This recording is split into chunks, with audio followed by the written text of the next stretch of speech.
हर हर महादेव। जी गुरु जी, शुक्राना गुरु जी। संगत जी, हम सब बहुत ही भाग्यशाली हैं जो हमें रोजाना अपने महादेव की कृपा से उनके इस वृत्तांत को सुनने और पढ़ने का अवसर मिल रहा है।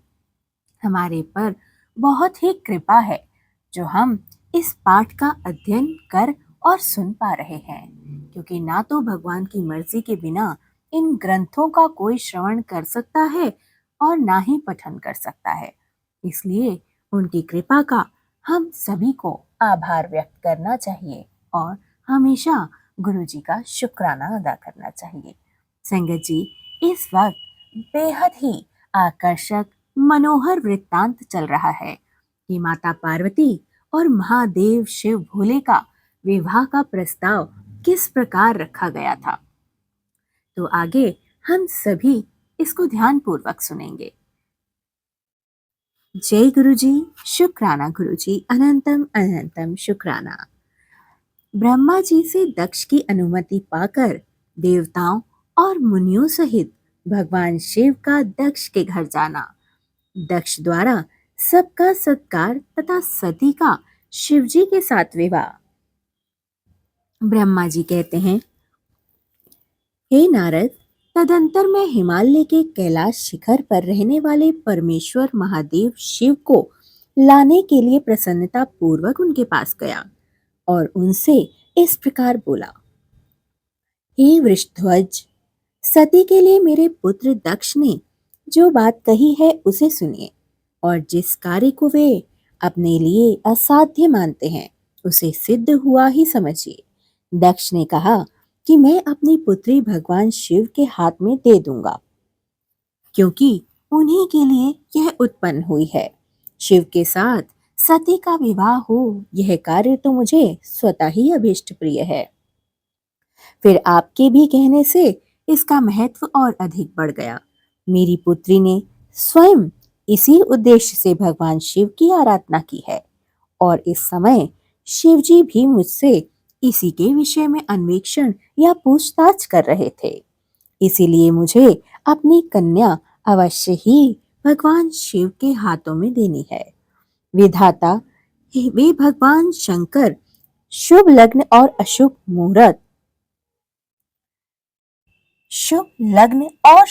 मुहूर्त में यहाँ पधारे। उस समय मैं उन्हें शिक्षा के तौर पर अपनी यह पुत्री दे दूंगा। वृषध्वज, मुझसे दक्ष ने ऐसी बात कही है, अतः आप शुभ मुहूर्त में उनके घर चलिए और सती को ले आइए। मुने, मेरी यह बात सुनकर भक्तवत्सल रुद्र लौकिक गति का आश्रय ले हंसते हुए मुझे बोले, संसार की सृष्टि करने वाले ब्रह्मा जी, मैं तुम्हारे और नारद के साथ ही दक्ष के घर चलूंगा, अतः नारद का स्मरण करो। अपने मरीचि आदि मानस पुत्रों को भी बुला लो। विधे, मैं उन सबके साथ दक्ष के निवास स्थान पर चलूंगा। मेरे पार्षद भी मेरे साथ जाएंगे। नारद, लोकाचार के निर्वाह में लगे हुए भगवान शिव के इस प्रकार आज्ञा देने पर मैंने तुम्हारा और मरीचि आदि पुत्रों का भी स्मरण किया। मेरे याद करते ही तुम्हारे साथ मेरे सभी मानस पुत्र मन से आदर की भावना लिए शीघ्र ही वहां आ पहुंचे। उस समय तुम लोग हर्ष से प्रफुल्लित हो रहे थे। फिर रुद्र के स्मरण करने पर शिव भक्तों के सम्राट भगवान विष्णु भी अपने सैनिक तथा कमला देवी के साथ गरुड़ पर आकर आरूढ़ होकर तुरंत ही वहां आ गए। तदंतर चैत्र मास के शुक्ल पक्ष की त्रयोदशी तिथि में रविवार को पूर्वा फाल्गुनी नक्षत्र में मुझ ब्रह्मा और विष्णु आदि समस्त देवताओं के साथ माहेश्वर ने विवाह के लिए यात्रा की। मार्ग में उन देवताओं और ऋषियों के साथ यात्रा करते हुए भगवान शंकर की बड़ी ही शोभा पा रहे थे। वहां जाते हुए देवताओं, मुनियों और आनंद मग्न होने वाले प्रेम गणों का रास्ते में बड़ा उत्सव हो रहा था। भगवान शिव की इच्छा से वृषभ, विराट, सर्प, जटा और चंद्रकला आदि सब के सब उनके लिए यथा योग्य आभूषण बन गए। तदंतर वेग से चलने वाले बलवान बलिवर्ध नंदीकेश्वर पर आरूढ़ हुए महादेव जी वह विष्णु आदि देवताओं को साथ लिए क्षण भर में प्रसन्नता पूर्वक दक्ष के घर जा पहुंचे। वहां विनीत चित्त वाले प्रजापति दक्ष समस्त आत्मीय जनों के साथ भगवान शिव की अगवानी के लिए उनके सामने आए। उस समय उनके समस्त अंगों में हर्ष जनित रोमांच आ गया। स्वयं दक्ष ने अपने द्वार पर आए हुए समस्त देवताओं का बेहद सत्कार किया। वे सब लोग सुर श्रेष्ठ शिव को बिठाकर उनके पार्श्व भाग में स्वयं भी मुनियों के साथ क्रमशः बैठ गए। इसके बाद दक्ष ने मुनियों सहित समस्त देवताओं की परिक्रमा की और उन सब के साथ भगवान शिव को घर के भीतर ले आए। उस समय दक्ष के मन में बड़ी ही प्रसन्नता थी। उन्होंने सर्वेश्वर शिव को उत्तम आसन देकर स्वयं ही विधि पूर्वक उनका स्वागत व पूजन किया। तत्पश्चात श्री विष्णु का, मेरा, ब्राह्मणों का व देवताओं का और समस्त शिवगणों का भी यथोचित विधि से उत्तम भक्ति भाव के साथ पूजन किया।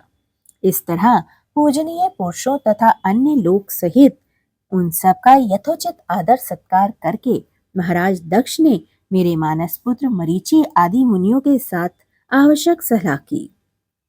इसके बाद मेरे पुत्र दक्ष ने मुझ पिता से मेरे चरणों में प्रणाम करके प्रसन्नता पूर्वक कहा, हे प्रभु, आप ही व्यवहारिक कार्य कराएं। तब मैं भी हर्ष भरे हृदय से बहुत अच्छा कहकर उठा और सारा कार्य कराने लगा। तदंतर ग्रहों के बल से युक्त शुभ लग्न और मुहूर्त में दक्ष ने हर्ष पूर्वक अपनी पुत्री सती का हाथ भगवान शंकर के हाथों में सौंप दिया। उस समय हर्ष से भरे हुए भगवान वृषभध्वज ने भी वैवाहिक विधि से सुंदरी दक्ष कन्या का पाणी ग्रहण किया।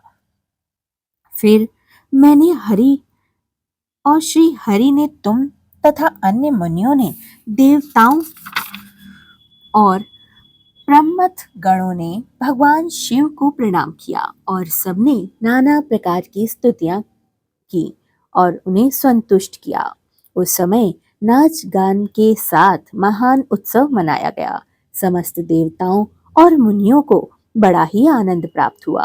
भगवान शिव के लिए कन्यादान करके मेरे पुत्र दक्ष कृतार्थ हो गए। शिवा और शिव प्रसन्न हुए। सारा संसार मंगल का निकेतन बन गया। जय गुरुजी, वाह वाह गुरुजी, शुक्राना गुरुजी, अनंतम अनंतम शुक्राना। हर हर महादेव। संगत जी, यह पाठ अपनी दिव्यता के प्रमाण के रूप में हर अध्याय में बहुत सी दुर्लभ जानकारी हमें प्राप्त करा रहा है, जो कि सुनने में इस वक्त बहुत ही आनंदमयी लग रहा है। संगत जी, शिव पुराण के प्रथम से लेकर आज तक जितने भी अध्याय हो पाए हैं, उनकी पूरी की पूरी प्लेलिस्ट चैनल पर मौजूद है, तो आप लोग उसे आगे भी शेयर कर सकते हैं और एक दिन के हिसाब से रोज रोज इस पाठ का पठन और श्रवण कर सकते हैं, जो कि मैं गुरु जी की कृपा से अपने इस मुख से जो भी सुना पाऊं, भोले भाव आपको समझा पाऊं, उसकी कोशिश करती हूँ। मगर नादानी में अगर कुछ भूल चूक हो जाए तो आप भी मुझे माफ कर दीजिएगा। तो जय गुरु जी संगत जी, शुक्राना गुरु जी। आप सभी चैनल को सब्सक्राइब जरूर कर लें और आगे शेयर जरूर करें। जय गुरु जी। हर हर महादेव।